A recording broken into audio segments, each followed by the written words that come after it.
Let's podcast alongside Joe Giglio. I'm Joe OVIES, Eford Studios, downtown Raleigh, thanks to Empire Properties. And Joe, thanks to Copiers Plus, they are on board. Presenting sponsor, presented by Copiers Plus. If you're watching on YouTube, you can see the logo. If you're listening on the podcast, you can see the change in our podcast logo. Homepage. Yeah. Taking over. It's taking over, baby. Shout out to Copiers Plus. Check them out online at copiers-plus.com.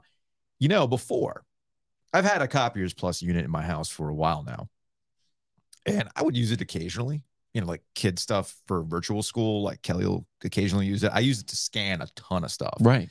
You know what's been funny since we've moved over to LLC mode? You mean when you're on someone else's dime, you're like, just do that at the office. Yeah, no, sir. It's not my money. No, I need this. You know what's funny? Drew, I need the Kyocera, Drew. Do you know? Please. You know what's happened since we moved to LLC mode? Yeah, It's I like, have to tell you, hey, Joe, I need this scanned. Hey, Joe, I need this printed out. Hey, Joe. In fact, we signed the contract with Correct. the Kyocera printer scanner that I have from Copiers Plus. Print it out, sign it, scan it, send it back, all that stuff. So the biggest thing about Copiers Plus, if you're a medium to small size business where you're really eating into cost, is print management. And print management, you think you can do it yourself? No, get somebody else to do it. They handle it. Monitoring, maintenance, all those things are important, and you'll find you'll be shocked how much money you can save by going with Copiers Plus. And we're really, really hyped about them jumping on board for OVIES and Giglio. It's funny. I kind of used, you know, we talk about benchmarks a lot, right? So when the blip happened in April and we wanted to get this thing going, I kind of had it in my head, all right, if this is going to work, there are certain things that have to happen in the summertime to make this thing work. All right. The first one was people got to listen. That's number one. People got to listen. And month to month, in 3 months, we've gone up in plays, downloads, etc. And then obviously you need sponsor support. Okay, we've got people who are following us. Now we need sponsors to follow us. And Drew over at Copiers Plus, a true OG, has followed us along with a bunch of other people. So that's benchmark number 2. Kind of use ACC kickoff as a benchmark too. Like, where are we with equipment? Will the schools kind of understand what we're doing? Check. I thought we kicked ass last week for 2 people and a small setup. I mean, honestly, we were pumping out content better than just about everybody in that room. So I'm very, very proud about that. And then the other benchmark that I wanted to hit before we got to football season was a presenting sponsor, a title sponsor. And we got that. So I'm hyped, Joe. I'm very excited about that. Can I tell you a quick story? Of course. About my evolution in this process? Yeah. Do you remember when Mile High Stadium, right? We used to name stadiums. They would just have a local connection. Sure. Right? Not necessarily a sponsor. Yeah. Invesco was the original title sponsor to rename Mile High. Okay. And then they tried to keep it as Mile High at, Invesco Field at Mile High Stadium. The fans basically refused to call it by the sponsor. And I said, you know what? This is the 90s now. And I'm like, guys, it's Mile High. Why are you trying to act like something's not going to work? Right. It's always Joe Robbie to me, baby. Sure. Yeah. Right. Or the Peach Bowl. They tried forever for it to be the Chick-fil-A Peach Bowl. And then it was like, well, we're always going to call it the Peach Bowl. So they're like, fine, we'll change the name of it to the Chick-fil-A Bowl. And then they changed the rules. So they had to go back to calling it the Peach Bowl. Okay. My favorite example of this, though, and I'm thinking as a person, like what is the vernacular, right? Not what do you want me to call it? It's what is the vernacular?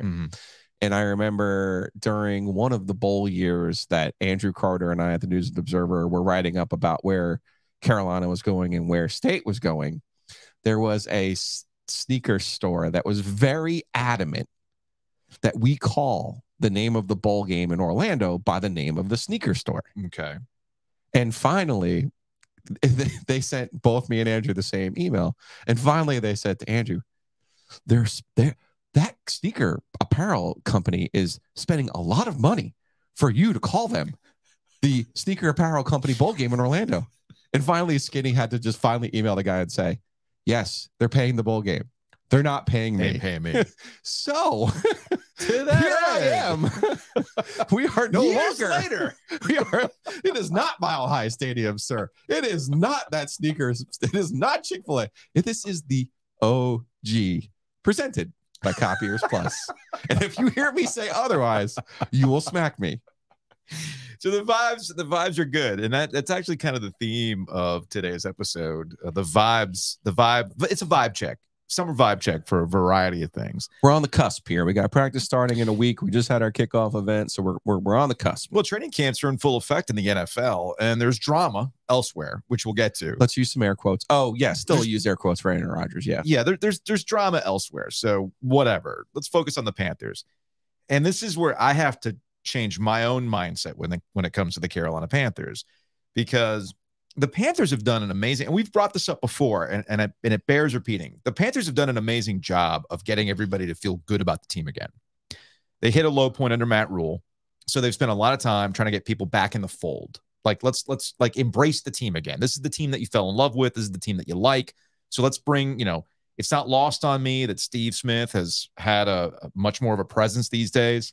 They're doing this thing where he's grilling with the rookies at Wofford, and he's talking about how Musa Muhammad took him under his wing, and now I'm doing that with you. I mean, it's like just nostalgia. Just like, give it to me, right? And then people are showing up to Wofford for the welcome back celebration, everything else. And Bryce Young is incredibly likable. I mean, we talked to Vashti. I heard about this last week. Thanking the media. Oh, thanking the media to show up. Like, he's like, the teammates love him, all this other stuff.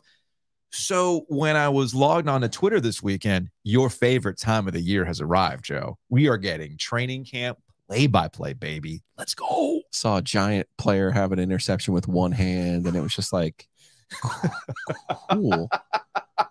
Cool. So Bryce Young threw a couple picks over the weekend. Uh-oh. What does that mean? Against other profestional players? Crazy, right? No. Get out. So it's this thing where it's like, well, Bryce Young had to shake off a little bit of a slow start at camp. It's a lot of you drinking from the fire hose. It's okay, man. Like, don't harsh my vibe. Like, the Panthers got me feeling good. I don't need to be hearing about Bryce Young throwing picks. I don't got to worry about him throwing picks. I refuse to worry about him throwing picks. In fact, when we get to the first preseason game, if his first series is I'm still not going to be like, what does it mean, Joe? Do you know why? Is he a bust already? I'm not going to do it. Why? I refuse to do it. Because now is the time to do those things. I know. Unlike the Matt Rule error where he was like, let me just hide these players. Yeah, right. So that by the 5th week of the season, we'll definitely be ready instead of being ready for the opener. Don't worry about Bryce Young. I just had this conversation with my brother-in-law. I love what they've done with him. Mm-hmm. I do not expect, and I've heard a little bit, always a pocket Mahomes, like a pocket size Mahomes. That's not who this guy is going to be. It was like Game Boys back in the day. Yeah. The Game Boy Pocket. I'm just telling you right now, that's not who this guy's going to be. Okay, that's fine. I think he's going to be very good, though. I think he's going to be very steady. Mm-hmm. And I think they're going to use him in a way this year in particular with the pieces that they've put around him. I can't say enough good things about Hayden Hurst. Mm-hmm. If you're in my fantasy league right now, understand I'm taking Hayden Hurst. If you're in my fantasy league, understand Miles Sanders is someone that you're going to want to take, because if you look at the way that Miles Sanders was used in Philly, you look at the running backs that Frank Reich used in Indy, got to start putting those pieces together. All of those are efforts to help the quarterback. Mm-hmm. Tight end is the quarterback's best friend. Yeah. So they did a smart thing there. They have smart coaches who've played the position, who've groomed young players before. And am I still allowed to say groomed? And still know how to develop players and put them in the best positions to win. Okay. Mm-hmm. I love all of those things that they've done. Is it going to be the easiest transition in the history of the world? Of course not. There's going to be bumps along the way. He's going to throw interceptions in not only in practice and preseason games, but in real games. Even Peyton Manning threw a shit ton of interceptions his rookie year. It happens. Troy Aikman, guys struggle. I'm glad you brought that up. But I think he can break some of that curve in the way that they're asking him.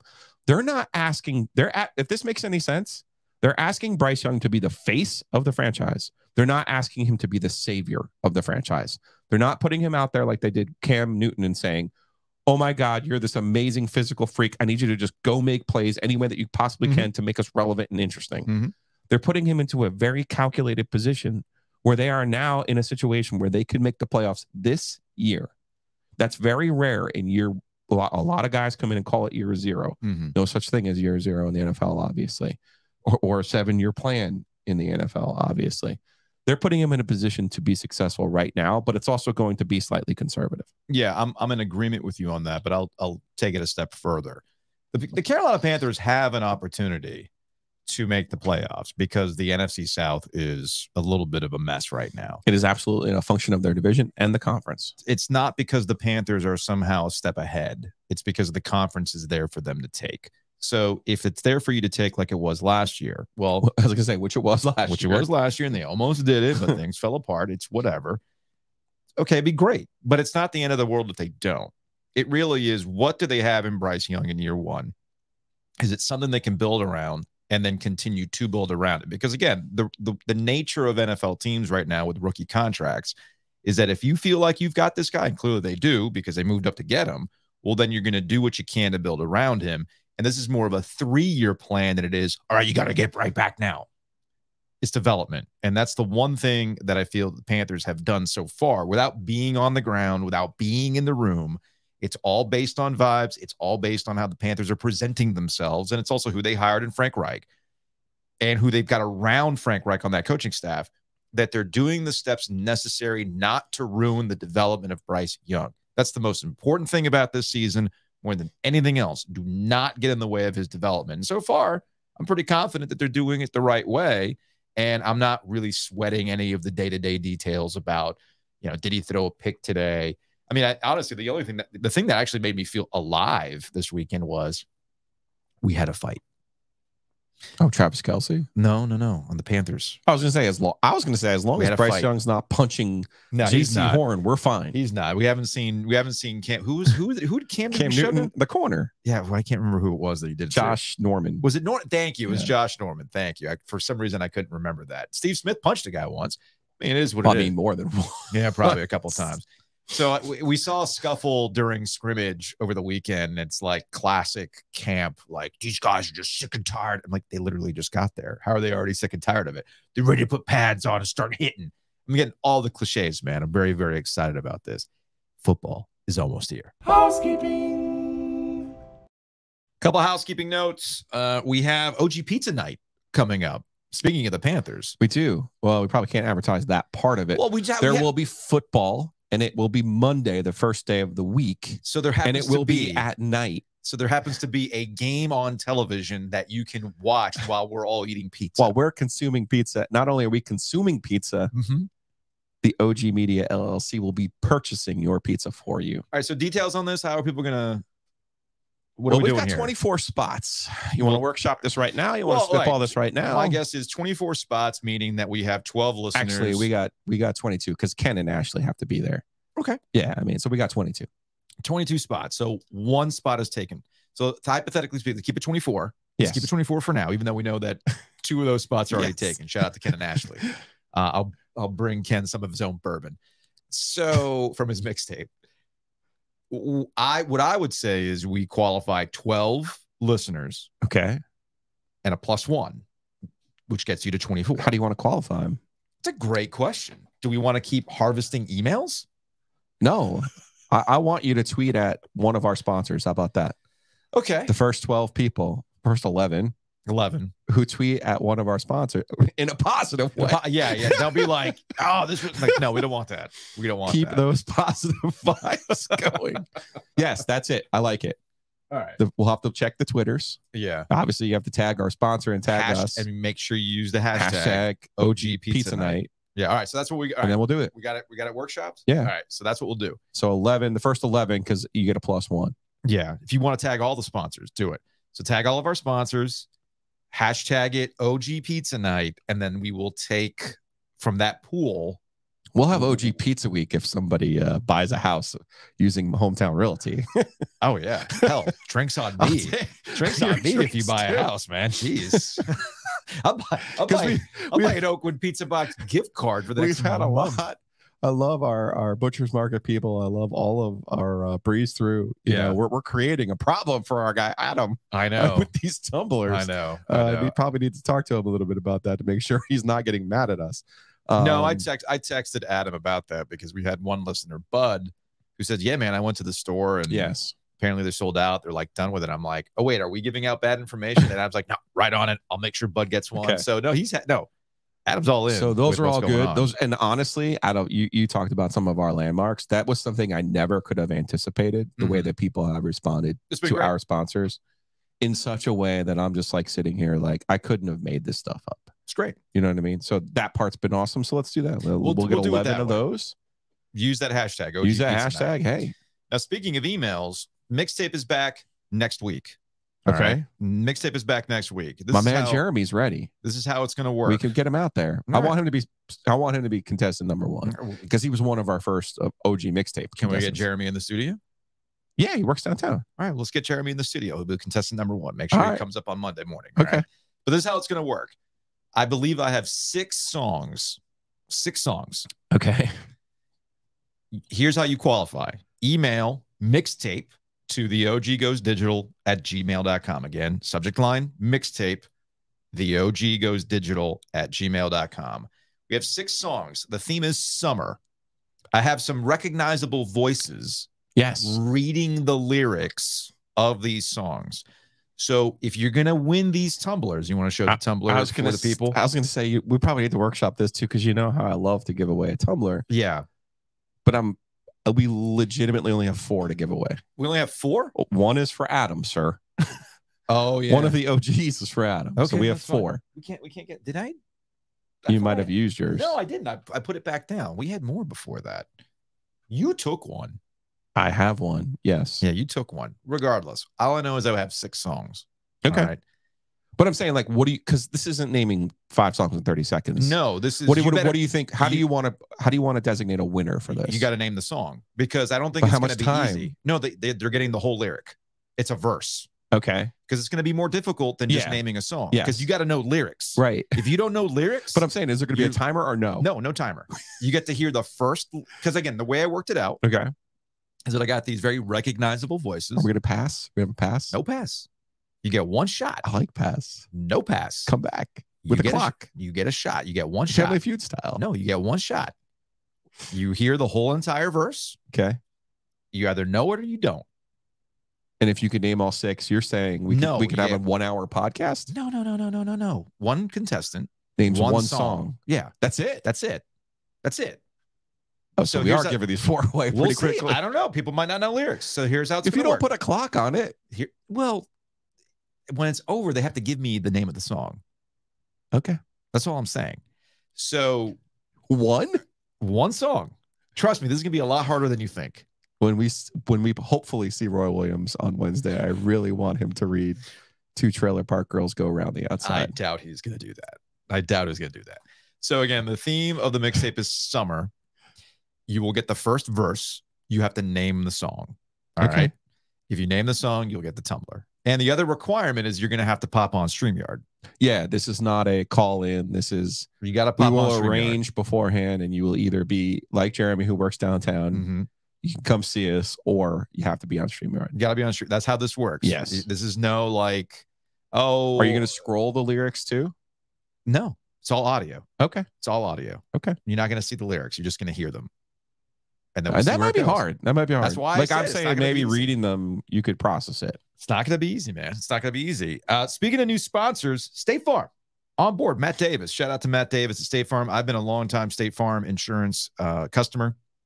I think I've been a customer for State Farm for like 25 years at this point. Never had any issues with State Farm. They always come through, always answer your questions, make things abundantly clear, and Matt Davis can do the same thing for you.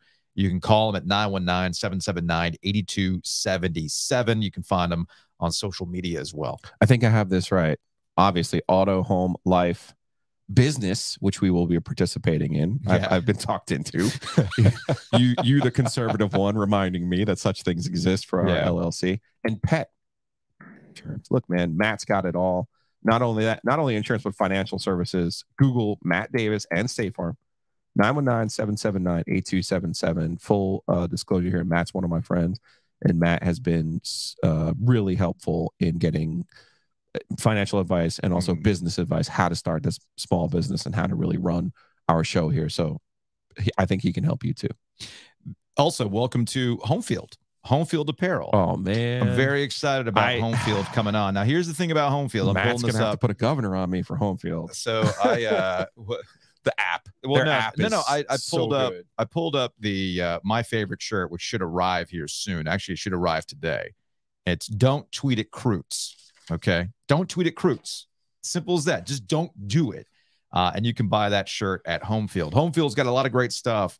All you got to do is go to homefieldapparel.com. I've got like 2 there. I have an old Duke's Mayo Bowl t-shirt. Man, the app's is the way to go on Home Field. So we got, I have the 2020 Mayo Bowl, Duke's Mayo Bowl one-off that they did a while back with the broken trophy. Yes.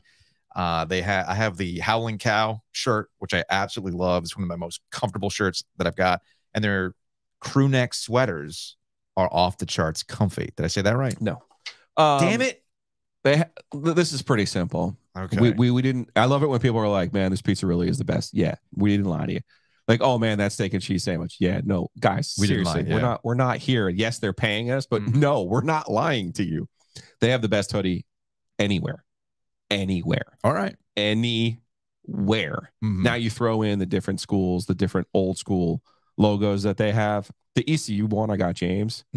We'll have to do a video commercial of that when he gets back into town, because that sweatshirt, and intern Tanner has a Tennessee one. That was his payment for the month of June. Good stuff, man. I'm telling you. Move on. I was premature. And you know how excited I am about pizza. Yeah, always. You get very excited about pizza and nachos. But all right, we'll do this again. Move on. Working on new audio breaks. I hope so. No, yes. I am. I love Rand, but even you and I are getting sick and tired of Rand. And he won't call us back. He won't text us back. He was supposed to be here last week. I'm putting Rand on blast. All right. Put him out there, man. Put him on Front Street. Look, I mean, if Rand wants money, all right, let's knock out an arrangement where we can. I got a hoodie Rand for you. Right. We got I know what he likes. He likes free shirts. Hell, I'll go into the attic of shirts I don't wear anymore if he's really about that, because we know he's about that free shirt lifestyle with holes in them. Yes. So if that's what he needs, but yeah, we've been after Rand to give us some new acapella stuff to break up the segments and whatnot, but he doesn't respond. Then he ghosted you on Friday, right? He did. What up with that? It's not right. Come on, Rand, step up. You part of Team OG or not? Especially since now I have like Olive Garner advertising with us. I don't know. I feel like, yeah, that's true. I feel, yeah, you do have Garner on lock now that I think about it. But yeah, no, it's like, am I gonna have to go full AaronRodgers on Rand? Is that what I'm gonna have to do? I think you do. Yeah, maybe that's what I'm gonna have to do. All right, so I think you just did. We talked about the vibes for the Panthers being immaculate. I like the vibes, but the vibes are not immaculate elsewhere across the NFL. And what I always love about sports oftentimes is that you get a collection of knuckle-dragging bros who act as though sports is somehow wholly unique from any other entertainment proposition that exists. And you'll usually get these snide remarks of like, how could you watch all that reality television? Ugh, you're watching The Bachelor. You're watching, Love Island or any number of shows that Brownlow watches, right? Or to a certain extent what Rand watches, or even what I watch. Uncle Baby Billy's Bible Bunkers. Now, you haven't watched Righteous Gemstones yet, have you? I have, just not. You got to catch it up. You got to catch up. You got to catch up. But I maintain and continue to maintain that the NFL actually provides more male soap opera drama than the WWE could ever provide. Okay. People act as though what happens in the NFL is somehow real. No, it's all shoot promos. Okay. They're all shoot promos. Nobody believes any of this stuff. And if you don't believe me, listen to me now. Believe me later. Shout out to Bomani Jones. Let's start with the source, Sean Payton, one of the greatest shoot promo coaches in NFL history. The guy, because I can say this now, is an asshole, right? I'm not stretching the truth here. He is a notorious jerk in the NFL. The man has two famous stories about Sean Payton. You understand how this guy works, okay? Indianapolis for one of the Super Bowls. It was either a Super Bowl or it was a combine. And they went to St. Elmo, all right? And apparently... As one does when you go to Indianapolis. And there's this incredible wine list. And apparently Jerry Jones had his eye on this very expensive wine. You know what story I'm talking about, all right? So Jerry Jones apparently wanted this really expensive wine. And Sean Payton, once he found out that he wanted this expensive wine, guess what Sean Payton did? He bought the wine, drank it, left the empty bottle at Jerry's table and be like, peace out. Okay. Got my ring or whatever. And then there was another story from a couple of years ago where the Carolina Panthers were ready to offer an undrafted free agent contract to a player. And they were just like, all right, cool. Looks like, we got to draft this guy here, but understand that when the draft is over, we're going to sign you. Sean Payton, when he was the coach of the New Orleans Saints, found this out.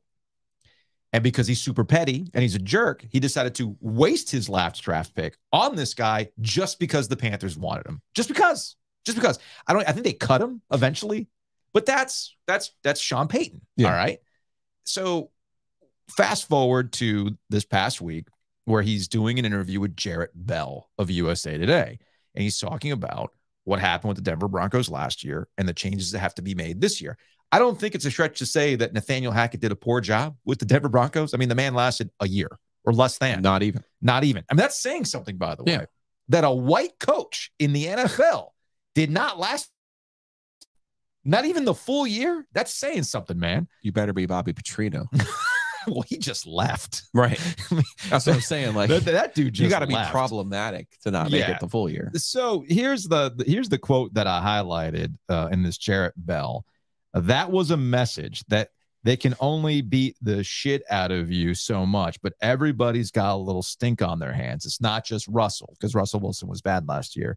It was a poor offensive line. That's true. Might have been the worst coach jobs in the history of the NFL.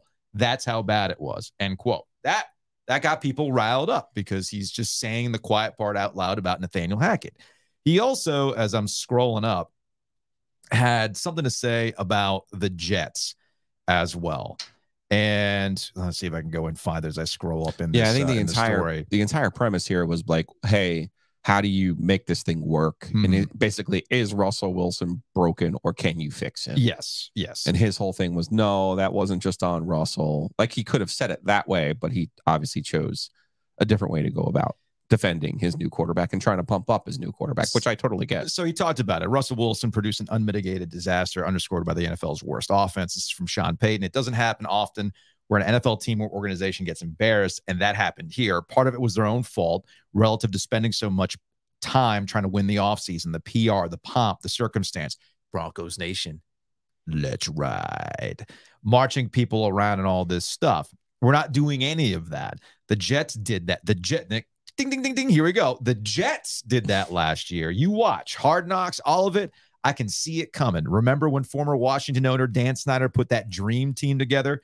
I was at the Giants in 2000. I was a young coach. I thought, how are we going to compete with them? Deion Sanders is there now. That team won 8 games or whatever. So listen, just put the work in, end quote. All right. So from that point on, from those quotes from Sean Payton, has he said anything that's completely out of turn or out of hand? I don't think there is a code in terms of, as a coach, you worry about your own business.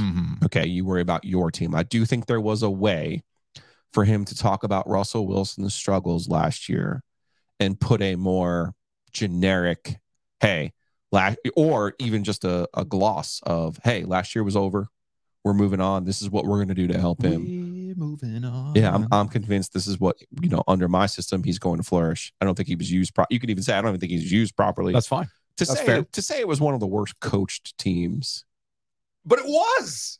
Yeah, but even Nathaniel Hackett got that job because they thought AaronRodgers was coming to Denver. And when they didn't get AaronRodgers, they pivoted and they overspent for Russell Wilson. I get all that. But think of our own profession. Like if Adam Gold were to go on, well, the reason they got fired is because they weren't any good. Or that was the worst show in the history of the 3 p.m. But those things aren't true.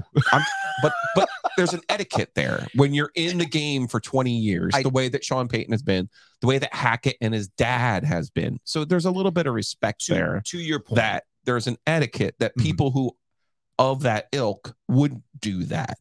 Particularly that generation. They wouldn't do that. The example that you used about like us and like saying Adam talking about us or something like that. But Adam's been in radio for 20 years, or 30 years. You've been in radio for 20 years. Those are kind of things you wouldn't do after 20 and 30 years in radio. That's my point. To your point, you're right. I would find better ways, much softer ways to explain why certain things happen in our business. Sure. Okay. Or what I usually say is those decisions are made above my pay grade. All right. But in Sean Payton's world, those decisions are not made necessarily above his pay grade. There's a direct line between the head coach of a team and then the ownership group who decides. So when you're a coach and I get what you're saying about the code. Form. It's just poor form. I get what you're saying about the code. Totally get Particularly when it's no skin off of his back. Like it's not.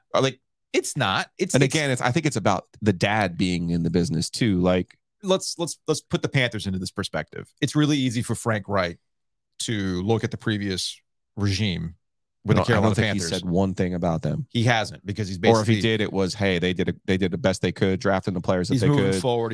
They were young, they were trying to, and they helped us. They put us in position with building blocks. But there is a key difference between the Denver Broncos and the Carolina Panthers under Matt Rule. And while we had our issues with Matt Rule and pointed out the times in which he clearly looked like he was in over his head, Nathaniel Hackett was historically bad at the point where his clock management was awful. They had to hire a guy to help him with the clock management.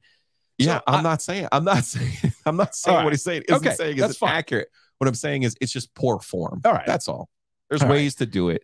You don't have to go scorched earth on someone who is your colleague. You don't have to. All right. That's fair. I rarely agree with Aaron Rodgers. You know this. This is true. I refuse to talk about Aaron Rodgers from the time they lost in the playoffs until he actually was traded to the Jets.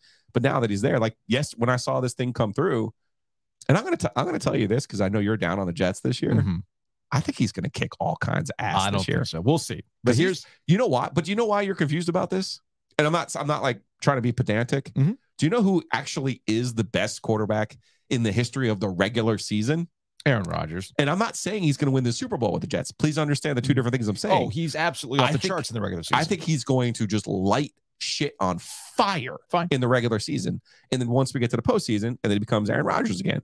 But we've become so predisposed to only judging people on what they do in the playoffs. That's fair. That we completely forget that this guy like has the biggest FU energy of anyone. So yes, right now, and they play in week 5, by the way, I could get that line right now. Give it to me. Give me the Jets minus whatever it is. Yeah, it's in October. Because that is the way that this guy works. He's not Jordan, but he is one of those people who are like, oh, and he's not gonna write those checks and cash them in the playoffs, but in the regular season. There hasn't been one better. But Sean Payton's like that too. Sean Payton uses that petty fuel to get over on people as well. That's why I called him what I called him at the beginning of this. Here's Sean Payton when this became a thing after the USA Today article came out. Here's what he had to say. And be very, very, listen very carefully in that he didn't necessarily take anything that he said back. You know, there's a pound of flesh for these guys. And as a coach, you stick up for them. And after a while, you know, we're past that season last year, and you know, I said what I said, and obviously I needed it a little bit more restraint, and I regret that. That being said, what I told the team is, you know, if it can happen, and I think I'm pretty good relative to working with the media and pretty savvy, and I just had one of those moments. Jared's a good friend, real good at his job, and 2 lattes in the morning, first one I see, and 40 minutes later, I'm regretting it. So he said he had his Fox hat on instead of his coach's hat. Did you see the shirt he was wearing? Yeah, it said uncommon or something like that. That is big high school cross country energy right there, man. They all do it now. They all do it now. Come on, in the NFL. What did we just see with Matt Rule? Sean Payton was doing the same thing with the Saints about do your job and all that stuff as well. Yeah, all the coaches have their little logos. His name to do your job. Belichick. But apparently Sean Payton was also doing the same thing too. Well, they're both from Parcells. Oh yeah, they're Parcells guys. Yeah, I think this was when Sean Payton was suspended over Bountygate, and they just had like a poster of him, like Big Brother style. And I want to say underneath it said "Do your job." That's why that came up. Uncommon. Is that going to work? What? I have more confidence in the Jets working. I have more confidence in the Panthers working. And I do have a tremendous opinion of Sean Payton. Is that going to work with Russ this year, that team with him? If Russ... Is he going to add water and fix Russ? Let me ask you this. Do you think Russell... I mean, hell, we did an entire podcast about Russell Wilson not failing. He's never failed at anything in his life, right? Until we did a podcast about him. What? And then he failed. Do you think we put that stink on him? I'm just saying he was awful last year. He was historically bad last year. Well, do you think that was Russell Wilson, or do you think that was Nathaniel Hackett? It's probably a combination of all of the things. I agree. All of the things. So I think that, but I know the number. I honestly know the number one problem with Russell Wilson. Let me ask you this before you say what it is. Do you think Russell Wilson used last year and is capable of being humbled? Does he have the awareness to understand that Broncos country let's ride became a punchline? Does he have the self-awareness to understand that the photo shoots that he does with the season he's having don't mesh? Does he have that self-awareness? No, because Russ is always in the world of Russ. Okay. And that has always served him well. Mm-hmm. Okay. Understand what I'm saying. Russ believed before anyone else that he could be a Super Bowl winning quarterback. Okay. Okay. So he's not going to listen to other people, even when a kicker is on a plane mocking him. Right? Yes. I'm sure he is aware of what. Remember, the brother reached out to us during the podcast, so they're always aware of things that are said about them and how they're portrayed, because they've worked very hard to cultivate his image and his public persona. So do you think? But while I do think there is a little bit of phony baloney to Russ, sure, he in his head. I believe that he believes in his head the stuff that he says. Okay. I totally believe all that. I'm with you on that. I think he does lack authenticity in certain parts of his life. Sure. But I do believe in his head that his mindset is such that he believes what he's saying, and he believes to his core. And it's worked for him. And again, how he got there. Okay. Mm-hmm. Here's Russ's biggest problem. And here's where I wonder if Sean Payton can fix him. Russ made his bones a certain way. He was the 2-yard Hail Mary. Okay. It's chaos. Russ was able to make something out of nothing. He was the king of chicken salad out of chicken shit. That was Russell Wilson. Whether he had nobody blocking for him at NC State or third string defensive lineman blocking for him at Seattle, he had the ability to make plays out of nothing. Then all of a sudden, we do this with black quarterbacks. Russell Wilson, Cam Newton. We try to convince them, and then they get this in their head. I have to be a pocket passer. Yeah. I can't be the guy who I was to get here. I have to change who I am to prove to stupid people, not like me, but like Adam Schefter and other pundits, that, oh man, see, I can play the game the way that you want me to play the game. When the truth of the matter is, you got here because you can pick up a 3rd and 7 with 3 guys screaming down the back of your legs, and you can either pivot and turn and make a great throw or take off and run and pick up the first down. When I look at him and I look at his running stats from last year, these aren't designed runs. It's never been about the designed runs with Russell Wilson, in my opinion. His strength has always been the improvisation. And when I watched him last year, and when I watched him and even in the last year in Seattle, I saw a guy who stopped improvising. I saw a guy who stopped making plays out of nothing. Yeah. That comes with age, potentially. Could be. You have some of those injuries that catch up to you. They do. But I think it's what Sean Payton needs to do is needs to sit him down and needs to show him the highlights from his first 2 years in Seattle. And well, the problem is you don't know if age catches up to you. AaronRodgers can have the same. Not everybody's Tom Brady. Correct. At some point, you can't play that way. And I saw this with Cam Newton. Yeah. When he couldn't outrun a guy to the corner in that Tampa game, I saw a person. I said, he can't do it anymore. Nope. With Russ, the question is, are you just an unwilling runner, or are you physically not capable of doing it anymore? Because to me, that's what made him special.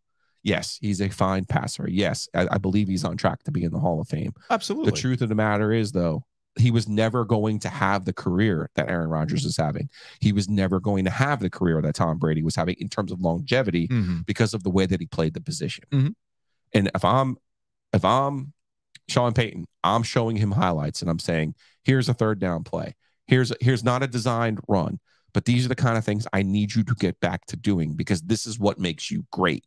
This is what makes you a difference maker. And I watched last year, and it was a lot of and you saw the frustration that he had with the receivers and vice versa. So that's the big question for them. Can they get on the same page? Can they put in the work like Sean Payton said they need to do? I don't think Russell Wilson will ever be at the same level that he was because of those reasons. I will say this though. That doesn't mean he can't be good. Doesn't mean he can't have a better year than last year, obviously, because that was bottomed out. We can make fun of Russell Wilson for all the things that he does, and he makes it really, really easy for us to make fun of him. And we've certainly had our enjoyment of that. But the one thing I'll never doubt about Russell Wilson is that he is aware enough to understand that he has to evolve. And that's why I'm really curious about this upcoming season. I put more of last year on Nathaniel Hackett and the coaching staff being in over their heads, straight up, much in the same way that the Panthers were in and over their heads with Matt Rule. Sean Payton, even though he's got that big a-hole energy, it works for him. Sometimes you have to be that to get a guy on page 2, because remember, one of the first things that Sean Payton was aware of when he got that job was, hey, Russell Wilson's got his own office. He's got like his own guy. And Sean Payton's like, no. And sometimes you do need a guy like Sean Payton to overcorrect you. Yeah. But not to humble him, so to speak, to be like, hey, man, did that work for you last year? Oh, it didn't? Okay, well, let's try it my way. Or let's get on the same page and go in that same direction. Remember, the thing that ended up unspooling what happened in Seattle was that he started to think that his way was the way to do it. And they started to butt heads with Pete Carroll. Obviously, it makes it much easier to get rid of the quarterback than it is an aging quarterback than it is to get rid of Pete Carroll. This is also where authenticity comes in. Yes. The teammates have to buy in. Those receivers in Denver, by the end of that year, you saw they weren't in. It boiled over. We saw on the Seattle field at the end too. We saw he he still had advocates in Seattle. That was a splintered locker room, but he still had advocates. I felt like on the field last year, no one on Denver was like, hey, no, I got it. No one on Denver was like me and you, like, hey, man, I was there at Kenan Stadium. I saw the 2-yard Hail Mary. Yeah. I've seen the Houdini acts before. I believe in you. I know what you can do. He didn't do any of that stuff last year, and that's his biggest problem. He's going to have to square that. He has to square that. I think he's capable of it. I honestly think he's capable of it. I think he is too. The question is, are you physically capable of it? That's a separate conversation. I'm simply saying that Russell Wilson has always given me the impression that mentally he can get where he needs to be and adapt to the guy. Now, if it goes poorly, I would be very interested to see how Russell Wilson portrays the Sean Payton experience when it's all said and done. That's another topic entirely. Now, speaking of Sean Payton, because he said what he said about the Jets, this has brought the Jets into the conversation. You can go about responding to Sean Payton in 2 ways. You can go the Robert Saleh way, the head coach of the Jets, or you can go the AaronRodgers way. So here's Saleh essentially taking the high road. This is from Ari Mirov, who covers the Jets, and this is from the Jets practice. I think it was like Friday or Saturday. Yeah, but before you play that, obvious context. Hackett is now the Jets offensive coordinator. Yes. Well, I'm not going to acknowledge Sean on that. He's been in the league a while. He can say whatever the hell he wants. But as far as, what we have going on here, it's, I kind of live by saying, if you ain't got no haters, you ain't popping. So hate away. All right, can we stop that right there? I didn't realize Robert Saleh had bars, man. If you don't got haters, you ain't popping? I was waiting for this clip because I'm like, look at Robert Saleh. Yes, man. Buddy. Yes. You got so many haters and you know it. I love it. I love that. I love that energy from Robert Saleh, man. He might be my new favorite coach. I actually want to hear that again. If you ain't got no haters, you ain't popping. So hate away. Hate away. Hate away. Love that from Robert. It's obviously we're doing something right if you got to talk about us when we don't play you till week 4. And I'm good with it, but actually, hold on a second. Let me do it again. Let me try this again. I kind of live by saying, if you ain't got no haters, you ain't popping.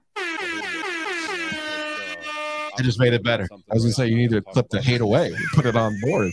And I'm good. It needed reggae horns in my opinion. So that's Robert Saleh. I think you responded the right way. He's like, okay, fine. You think we screwed up? You think we're all in that PR campaign? Hey man, hate away. We'll see you in October or week 5 or whatever it is. That's the Robert Saleh way. I like that way. You got haters. You ain't popping. See, I actually like the AaronRodgers way. I don't like the AaronRodgers way. The one and only time that I agree. And here's AaronRodgers with Pete Schrager, my favorite personal cheerleader for Matt Rule. Here's what AaronRodgers said on NFL Network Plus. I'm not going to ask you about Sean Payton's comments directly, but I will ask you to maybe address Nathaniel Hackett as a coach and what he means to you. And what he can bring to this Jets team. That story goes out there. I had about 1 million texts from people in the coaching community saying that was out of line. Yet you see Hackett out here. He's still pumped up. I don't think it affects him as much as maybe it affects everyone on the outside. And yet you and him have this great bond and union together where you've always had his back. He's always had yours. Yeah, I love Nathaniel Hackett. And those comments were very surprising. For a coach to do that to another coach. My love for Hack goes deep. You know, we had some great years together in Green Bay, kept in touch.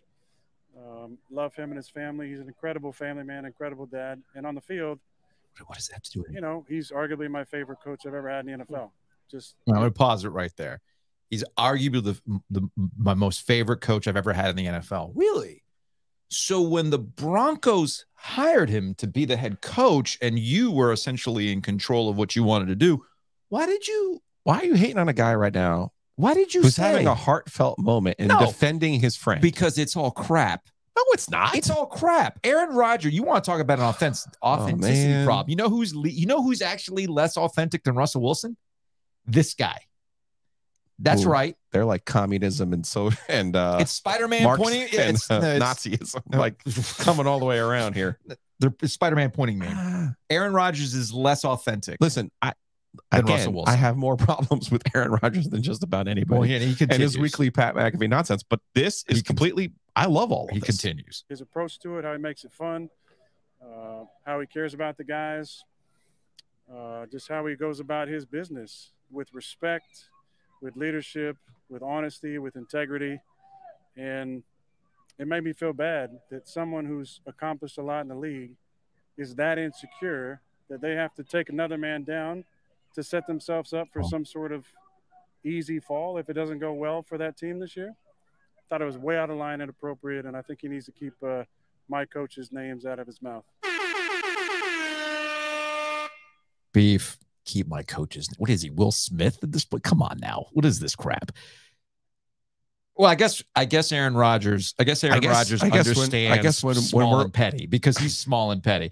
I do find it comical that AaronRodgers is the one opining on that a guy who's accomplished as much as he's accomplished is talking like this. Could I not say the same thing about AaronRodgers? Takes notes. What? When it's over, Joe will never defend you or say nice things. What are you talking? No. That's what he's doing. He's sticking up for his friend. What's his track record? Like legitimately. What's his track record? Do we know that they're actually friends? I'm taking him for his word. Why would you take him for his word? Because he's won 2 MVPs with them. Why would you take? My point is, why would you suddenly start taking AaronRodgers at his word now? That is a fair eyebrow to raise about AaronRodgers, but I'm saying he does seem to be legitimately defending his friend. All right, fair enough.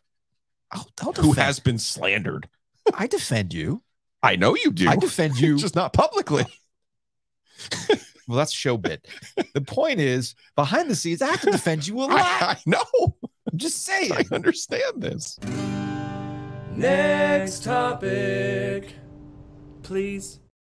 Defend us. Buy a house. Sell a house. Come on, man. Sell a house. You got a house. Let's get with hometown. Just get with my hometown realty. myhtr.com. We're begging. 919-550-73. But we are not above begging on this program. No, we're not. Barry Woodard and his team. They have more than 250 agents, 6 locations. Of course, they're in the G, but they're also in Atlantic Beach and in Clayton and in Raleigh. Please check them out. myhtr.com. If we ever have to break up, if this thing doesn't work, I'm actually going to go to Whitaker. Yeah, I'm going to put in there that you have to publicly say nice things about me and defend me. A non-disparagement clause. And you want to take it a step further. Whitaker and Hamer are going to put a clause in there that every time Giglio is brought up to OVIES, he must say nice things. Is that what you want? Yeah. I'll sign that contract. There we go. So if you need something like that, Whitaker and Hamer can draw that up for you. Or simple things. If you're like selling a business or if you're closing on a house or any kind of family law issues, Josh Whitaker, Joe Hamer, they have the world's greatest URL, wh.lawyer.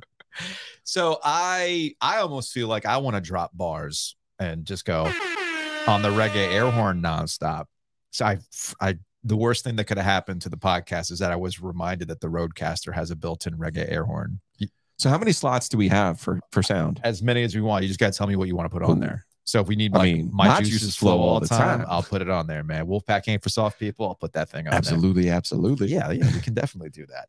So over the weekend, we started to get into prime ACC expansion, conference realignment drama. And you're already rolling your eyes. I'm already rolling my eyes. We all have to take a deep breath, and the speculation hasn't stopped, even though, I mean, I understand we only have so much reach.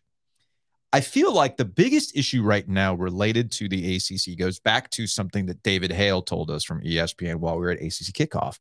Vibes, man. It's the theme of the show, vibes. The vibe around the ACC isn't necessarily great, even though they're pretty successful in sports. They've got a pretty decent television contract with ESPN, which isn't going anywhere anytime soon.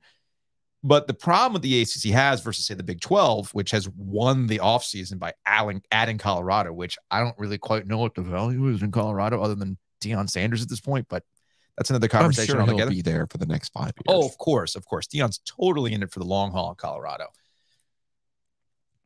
I think the issue that the ACC has is that it is a wide-ranging group of schools with different desires and needs. And the Big 12 has gotten to the point where the teams that are now making up the Big 12, sans Texas and Oklahoma, are a little bit more understanding of where they are in the college football landscape. They still want to have access to the college football playoff.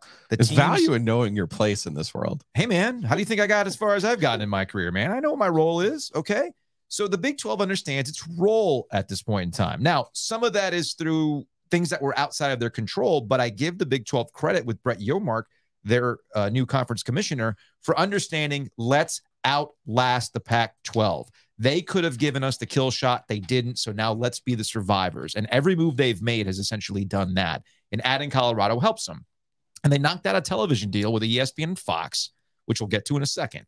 Meanwhile, the Pac-12 is kind of going through it. Everybody thinks that's going to implode anytime soon. They could be adding San Diego State. I saw one argument that San Diego State actually would be an improvement over Colorado, given how Colorado has been bad the last 20 years. But that's neither here nor there. I want to talk about financials because this is the part about this entire story that actually drives me nuts, in that the college football media should know better, but they don't. And oftentimes, the people who are talking about conference realignment are simply engaging in fantasy talk with no basis in fact, when all the fact is out there for you. For instance, financials. I've seen this kicked around that the Big 12 has now surpassed the ACC in terms of average annual value. I'm thinking to myself, where are you getting that? So I went and looked it up because you and I know what the ACC financials are. So let's go to the Austin American-Statesman. When the Big 12 knocked out their new television deal with ESPN and Fox. And the league, this is from the story, this is from Kirk Bowles, who's been writing about Texas and the Big 12 for a very, very long time. The league, at risk of splintering and getting absorbed by the Pac-12 and other leagues, gained some much needed stability for what was a murky future with a bold 6-year media rights deal with ESPN and Fox that is worth an estimated $2.3 billion with an average annual value of $380 million.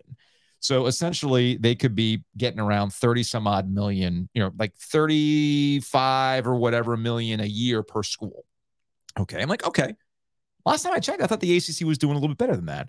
So I went and did a quick Google search. I know David Teal always has these stories over at richmond.com. So went and pulled that story up. This was back in May. Remember, we're coming out of spring meetings. Everybody's freaking out about financials. Here it is. Commissioner Jim Phillips foreshadowed an uptick in October, and the numbers delivered. The conference's average distribution to its 14 full members increased nearly 10% to $39.4 million, while revenue climbed 6.7% to $617 million. Okay? So last time I checked, the ACC is making more money than the Big 12 now, and they will continue to be making more money than the Big 12. And then what do we know what happens in 2027? The Raycom deal comes off the books. And what does the ACC get from that? I think it's $3 million per.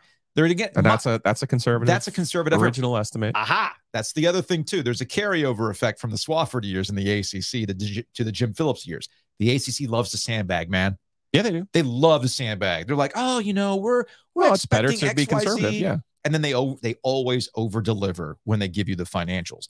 But this is an important thing to note, that in 2027, the ACC is going to get a considerable bump in average annual value. Now, we don't know the exact numbers yet, And I can talk to an industry guy and they'll tell me it's a higher number. I can talk to another industry guy and tell me it's slightly lower than that. But the point is, they're going to get a bump in 2027, sure. Which, of course, I know what the response is. Well, you're assuming that the ACC is even going to be around in 2027. Based on what? Vibes again? What are we doing here? So I finally found the source of why everybody's obsessed that the ACC is about to break up again. Florida State has a Board of Trustees meeting on August 2nd. This is something that Mike Alford did not tell our friend David Hale last week at ACC Kickoff. So this is from TomahawkNation.com, the SB Nation site. Florida State Athletic Director Mike Alford was specific in his wording when he told ESPN's David Hale on Thursday that, quote, at this time, there was no scheduled meeting of the Florida State Board of Trustees. And then magically on Friday, one showed up on the books. And the meeting is just public comments, new business and updates, request for approval of some sort of support organization, Seminole Boosters Inc. loan, yada, yada, yada, and then they adjourn. There's really nothing in this Board of Trustees meeting that would tell you that they're suddenly planning to leave the ACC, which, of course, gets back to the grant of rights and what have we been talking about ad nauseum.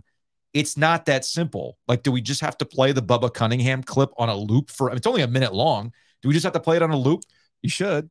At this point, like, why do people in our business do this? I get it's summer and I get it's dead period time, but we've now transitioned to camps actually opening up. Can we transition finally to, this recruit's already looking great on the field in camp so we can get away from this stuff? Here's what needs to actually happen for either Florida State, Clemson, or North Carolina to leave the ACC. Yeah. Fox has to be the one that comes and gets them. No one is going to the SEC. Mm-hmm. ESPN owns the SEC. ESPN owns the ACC. What further proof do you need that ESPN will protect its secondary properties than the deal they just made with the Big 12? Right. It is in ESPN and Disney's best interests to have healthy inventory. Hence, they're not going to take Clemson. They're not going to take Florida State. They're not going to take Carolina and take them out of one property that they need and move them into another that, quite frankly, doesn't need them. Mm-mm. Okay? The threat, and the only threat, is Fox and the Big Ten. So when that happens, when that conference says, I want Florida State, I want Clemson, I want Carolina, that is the time to be appropriately threatened. That is the time to be appropriately alarmed. Mm-hmm. And that is the time, which you and I both agree, is probably in 2030. 2030. Maybe even 29. But we also don't know. It's not financially, right now, it doesn't make any financial sense for Florida State to leave a grant of rights that is going to be financially not in their interest. And it doesn't help the Big Ten to sit there and go, we're going to pay for a team that's not going to help us. Mm-hmm. Now, getting back to those are new world politics, right? Let's get back to old world politics. At what point do you think Georgia and Florida, and you might say, well, Florida doesn't run the SEC anymore. Okay. I guarantee you Georgia does. Mm-hmm. At what point do you now Alabama ain't that far from Tallahassee either, by the way. They want to add Florida State. At what point do you think Alabama, Georgia, and Florida are going to go, hey, you know who we really need to help? Because we need to get into that, that booming Tallahassee market? No, sir. It ain't them. That's complete and total idiocy. Those three power brokers have zero interest in Florida State. Mm-hmm. Again, that's not to say that the Big Ten would want to get into Florida and it would be their option. They could add Florida State and Miami. Yeah. Okay. They could do the same, make the same folly that the ACC did. But it's not going to happen from Disney and ESPN. No. It's going to happen from something outside of that. Now, here's the problem. We talk about what things might look like in 2030. We might not. ESPN might not exist in 2030. It could be FanDuel TV. But you and I both noted that there was the first time ever for our recognition and under our knowledge, Disney was used in the ACC's messaging in Charlotte. Mm-hmm. I've never seen that before. I don't think you've ever seen that before. So that was notable and that was interesting. The other thing too, I would say about where things are going with the SEC specifically, they haven't even gotten to 16 teams yet. They don't even know what 16 teams is going to look like functionally when it comes to their football scheduling. And we also know that the SEC, if they wanted to make more money with 16 teams, it would not be from adding a Florida State or a Clemson and adding value. The value comes from the 9th conference game. And ESPN was not willing to pony up for the 9th conference game. They would actually have scheduled 9 conference games already this summer. Yeah. If ESPN Disney came up with the money for the additional game, because it's more valuable to them to have yet another Texas-Alabama game or an Oklahoma-Georgia game. You can go through any number of combinations you want. There's millions of them. The point being, there's more value in that 9th conference game to put on the SEC network, the ESPN, than there is to add another mouth to feed, which then gets to the ACC, and we'll close this conversation on this. You know, people are like, well, the ACC has to act. For what? For who? The only thing the ACC has to act is to go back to ESPN and Disney and explain to them what their value is. Because remember who owns the playoff broadcast rights right now? Yes. And I don't see that changing. Now, I could see early round games going to Fox if they're smart. Yeah, early round games going to NBC if they're smart. But ultimately, it's in the ESPN's and Disney's best interests are the ACC's best interests. It is. And if you're, as long as they have the playoff games, well, don't you want a strong Florida State? Don't you want a strong Clemson in that playoff? So it's not just the SEC Invitational, which you're already paying for, by the way. Notre Dame is the team that they would add. It's already in the grant of rights. And you know how many times I've heard, well, Notre Dame could leave for the Big Ten. They can't. It would cost them money to do so because of that grant of rights with the ACC. Now, it would cost them less. It would cost them less, but it's still costing money. But it would still cost them money. It would still cost them money. And last time I checked, schools are getting really freaked out about money. We're moving on. Continue on the money train when it comes to the Carolina Hurricanes here in a bit, but shout out to Breeze Through. Breeze Through is, we're getting close to tailgate season, Joe, which means that the Breeze Through by Carter Finley Stadium is going to be popping with the beer cave. They got the crowler and growler machine. They got the snacks, all the things that you need, but it's also still summer concert series. Like we got Walnut Creek shows. They got like 5 shows in a row. You got to get some waters. You got to get some beers. You got to get some snacks. Hit the Breeze Through on the way out there. They got locations throughout the triangle. Yeah. Actually went to Oak Island this weekend on my way out on 4042 there. Breeze Through. Nice. Got the gas. Got myself some of my Altoid preferred choice. Now that I don't really love sunflower seeds in the car because they just dehydrate me. Get those Altoids, get a little water, but you know I got to stop to pee pretty often, so I try to avoid some of that. You're old, man. What are you gonna do? Super old. We're all old. You got to pee all the time. All those things I need, they have them at that Breeze Through. Butcher's Market's got what you need too. Butcher's Market's got signature steak tips. They got that jalapeno garlic charred chicken breast, which is great for fajitas. That's like a nice hack. They got all your grilling needs too, the pellets, the wood, the charcoal, the seasoning, all things to step up, not just your end of summer grilling as you get ready for Labor Day, etc., but also for your tailgates too. The best thing we've done is partner with the Butcher's Market. Love it. And just the response from people who go there, and because it's almost like sometimes, you know, you and I will have a take, like you'll have a take about Carolina basketball, and it's usually right on. I'll have a take on state football, and it's usually right on. And people will be like, yeah, I don't know. Really, I don't know about that. Those guys, they don't know what they're talking about. I don't know about this steak and cheese is amazing. Then people go and get it. They're like, oh no. Yeah. Wait a second. If they're right about the steak and cheese, they might be right about these other takes too. Speaking of takes that I tend to be right about, I usually tend to be right about Carolina Hurricanes takes too. And it's, which is funny because, you know, we don't spend a ton of time talking about the Carolina Hurricanes because the regular season can become a slog. But I think you and I both really kind of go into playoff mode when they're in playoff mode, and we're bringing the hot takes. And something has developed this offseason for the Carolina Hurricanes, which I think is both good and bad at the same time. All right. And then the Canes, after 5 straight years of making the playoffs with Rod Brindamore as the head coach, has completely changed the culture and the expectations around the team.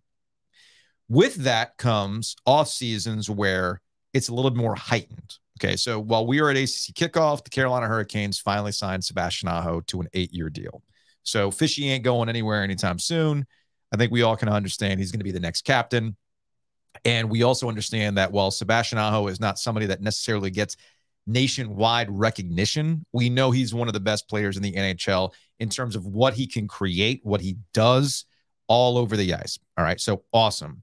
We also know that the Carolina Hurricanes love the open box special, to borrow a phrase from Bomani, the distressed asset, which I know Luke DeCock wrote about in the News and Observer, and it's very much on Tom Dundon. That's where we get to the other side of things, like Tony D'Angelo. Here's what we think you're worth.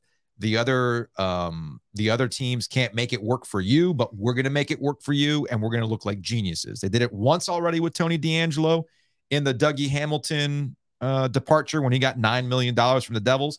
They're trying to see if they can make it work again, but not in the same capacity, because I don't think that Tony DeAngelo, as the 7th or 8th defenseman on this group, is going to be playing as many games as he was last year. They're not going to ask as much of him this year like they did 2 years ago. I don't know if he's 7. No, I'm saying if Pesci's not there, I don't expect Pesci to be on the team. Well, we'll get to that in a second, because I don't quite know what's going on here, because it's entirely possible that Pesci's on the opening night roster, man. Yeah, they could go Justin Falk on that one. They really could. He doesn't leave until next year, and that's fine. And that's fine. I mean, $4 million for this year. We kind of understand. We know that the Canes are up against the cap, which gets us to Tarasenko and the offseason obsession with Tarasenko. Now, part of it is related to the fact that there were initial reports that it looked like Tarasenko was going to sign with the Carolina Hurricanes. And what do we know about the Canes and scoring? They need dudes. Tarasenko is viewed as a dude, even though he didn't necessarily show up for the Rangers this postseason, but that's neither here nor there. He changes his agent, which was the first indication that Tarasenko is playing a different game, in that he's looking to get paid. Sure. What are the Carolina Hurricanes not going to do? Pay somebody from the outside. They're not going to a long-term deal. Anyway. They're not going to pay anybody a long-term deal above what they think this guy is worth. So they had the initial offer. They change agents. And then according to some reports, they offered him a 1-year deal worth around $4 million. Come to find out that Tarasenko signs with the Ottawa Senators, which gets us to a former... For $5 million. For just over $5 million. This comes from Andy Strickland, who covers the Blues. Tarasenko won a cup with the Blues, right? I got that right. So initially, he says, told Vlad Tarasenko had a 4-year offer at $5.5 million per season from Ottawa early in free agency, had 1-year offers from Carolina at 5.25 and San Jose 1 year at $6. Signs with the Senators. Correction, offer from Carolina was significantly less than what I was originally told. According to source, highest offer from the Canes was less than $4 million. Again, that's for the year. And then the kicker to me from Andy Strickland's tweets was the fact that when he talked to the Senators, he said something to the effect of, he asked the Senators, how committed are you to winning? Well, Joe, we're talking about the Senators. The Senators finished like 6th or 7th in their division. They haven't made the playoffs in 5 or 6 years. But they made some good moves. Okay. The previous offseason, they're in a good part of their rebuild stage. Okay. Yes. To me, the honeymoon phase of the rebuild stage. Signing a 1-year deal at that amount tells me 2 things. One, it's reconfirmation that this free agency class in the NHL is mid, as the kids would say. So don't get so wrapped up in the available free agents unless you can make a big move using Brett Pesci to get the guy that you actually want. That's where the Erik Karlsson thing. But we know with Erik Karlsson, that kind of became moot because they added Orlov, for heaven's sake. Well, then again, people would say the same thing about Tony DeAngelo.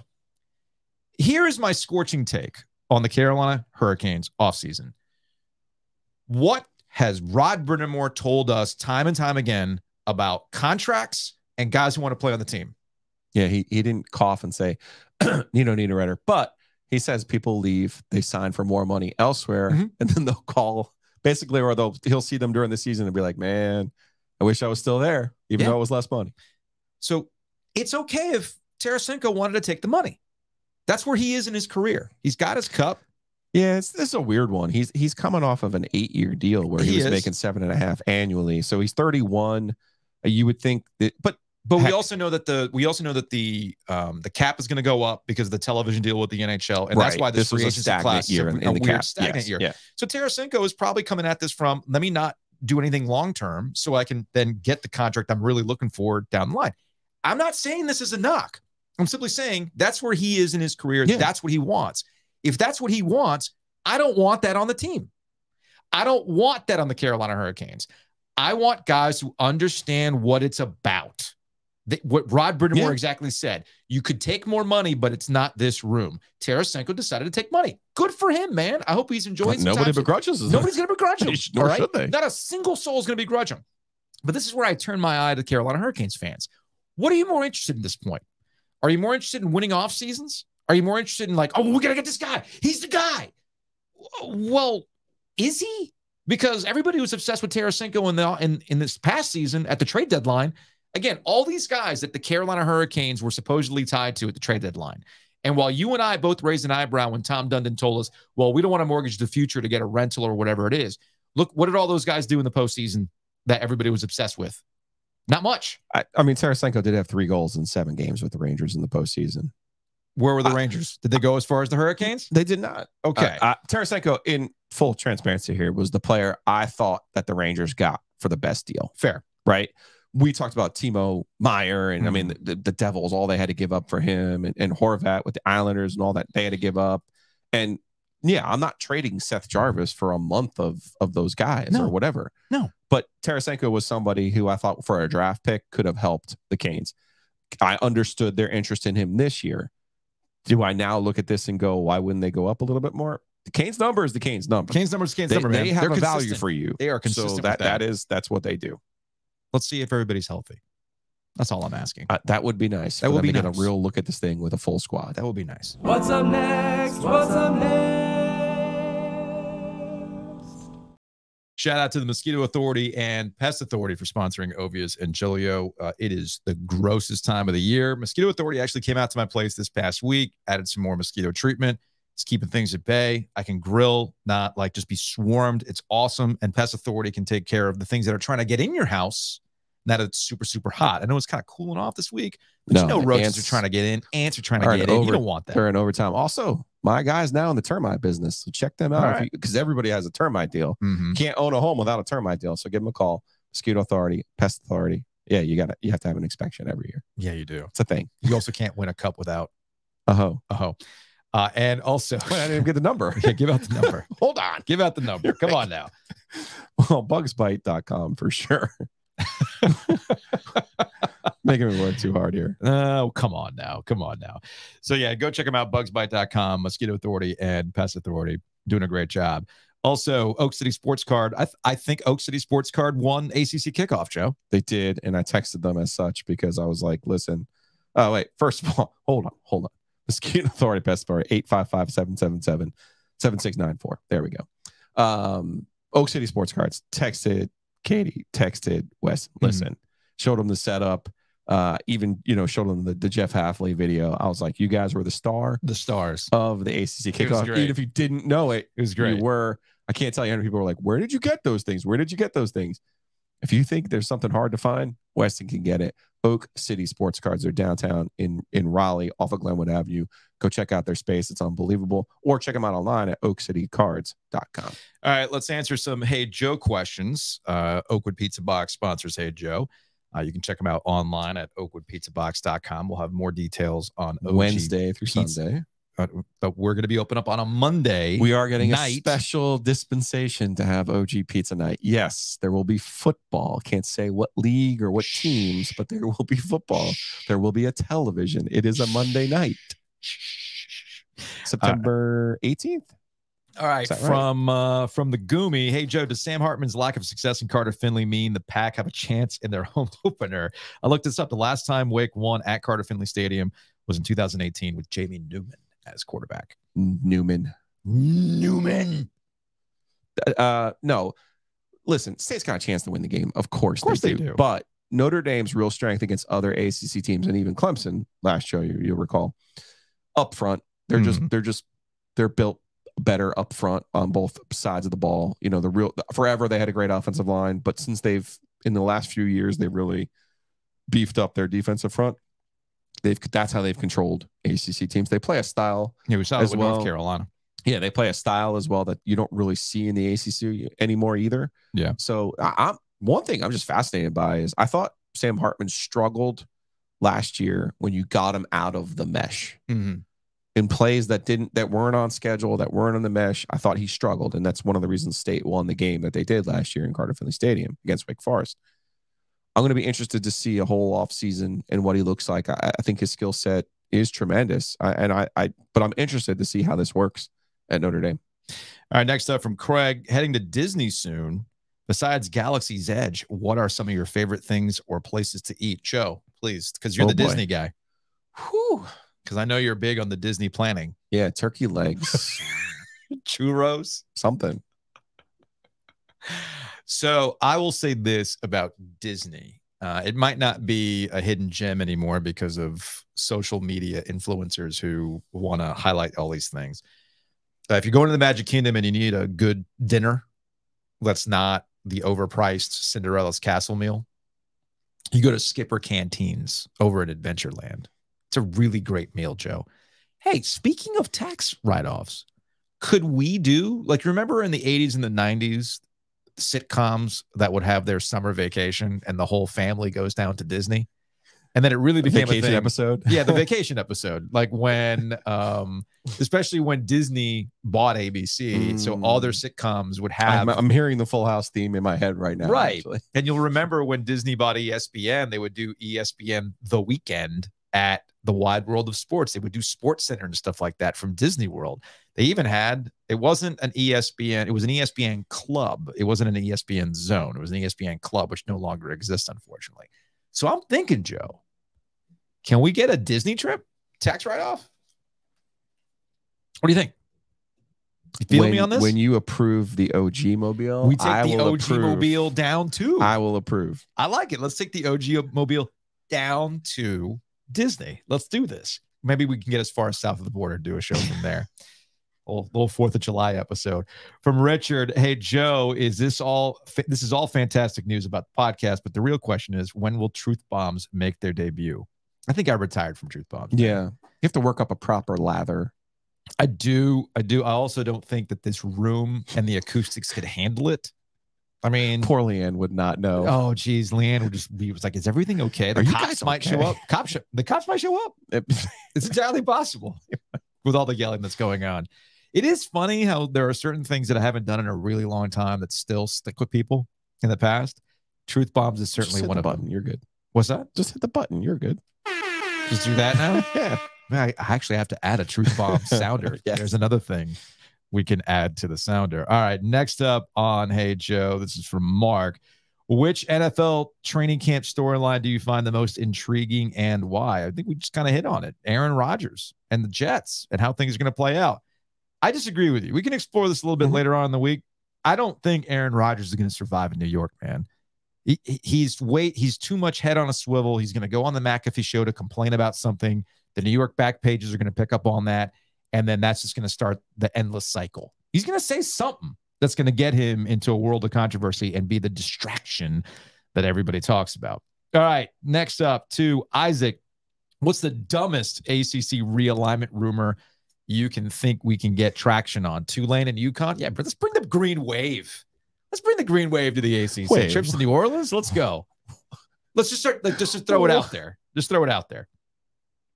I think anything that involves ACC teams leaving for the SEC are the dumbest rumors. Let's get App State and ECU to just add. Oh, that's I my know you league. want that. Yeah, you want the your irate That's what Giglio you conference. want. That's what you want. Maybe the IGC. Maybe that's where we end up. And we'll close on this from Unit 2437: National Bohemian, Natty Bo, or Coors Banquet.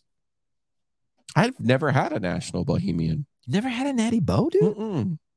I mean, we're gonna have to fix that. Where is that local to? Baltimore. Okay. Well, although I don't think they make it in Baltimore anymore. Well, sure, but I'm just saying, like when you grew up somewhere, that would be the like old style Chicago, that kind of stuff. PBRs, technically Milwaukee, that kind of stuff. Yeah, Natty Bo, that is. Now, I am well, Genesee in New York. That would be a thing I'm familiar with. I'm partial to Coors Banquet. I've actually had the Banquet from Colorado, out of the bat container. No, bottle? I haven't had that. I haven't had that. But I have done like a Coors Banquet, like fresh from fresh from Golden, Colorado, like literally across from the brewery, because the brewery was shut down for tours at that time when I went. So we went across the way to this thing called, I forgot what it was called, but it was in Golden, and they had it just like the freshest Coors you can get. It was delicious. I was a fan. But I think I'm gonna have a Natty Bo before I can pass judgment on this. All right, we'll do that. I can tell you what, I'll take those over the ultra right beer. I listened to that podcast. The person that you had on is like next level genius. I wish I knew anything. I wish I knew any subject as much as he knows about the human palate. Wit is on another level, man. Crazy. Wit is on another level. All right, that's going to wrap it up for today's edition. We'll see you from Sedgefield. You never know who might drop by at the Wyndham. We'll see you then.